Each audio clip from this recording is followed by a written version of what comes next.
তাহলে আমাদের কি করতে হবে? সঠিক লোক নির্বাচন করতে হবে, প্রশাসনকে সাহায্য করতে হবে। প্রশাসনের ঘাড়ের উপর বসে মাতব্বরি করলে চলবে না, প্রশাসনকে সহযোগিতা করতে হবে।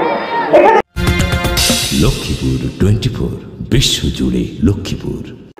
স্থিতিশীল নির্বাচিত সরকার গঠন করতে না পারলে চলমান সংকট দূর করা যাবে না বলে মন্তব্য করেছেন জাতীয় সমাজতান্ত্রিক দলের জেএসডি এর সিনিয়র সহসভাপতি তানিয়া রব।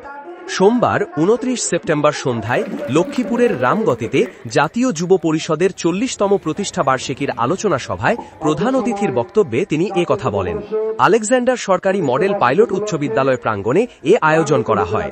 তানিয়া রব স্বাধীনতার প্রথম পতাকা উত্তোলক ও জেএসডি এর সভাপতি আব্দুর রবের স্ত্রী। তানিয়া রব বলেন, পিআর পদ্ধতি ভালো, তবে আমাদের জন্য নতুন। এখন পিআর পদ্ধতির কথা বলে সময় ক্ষেপণ করা হচ্ছে। আমরা রাজনৈতিক মহল রাষ্ট্রকে নিশ্চয়ই ঝুঁকির মধ্যে রাখব না।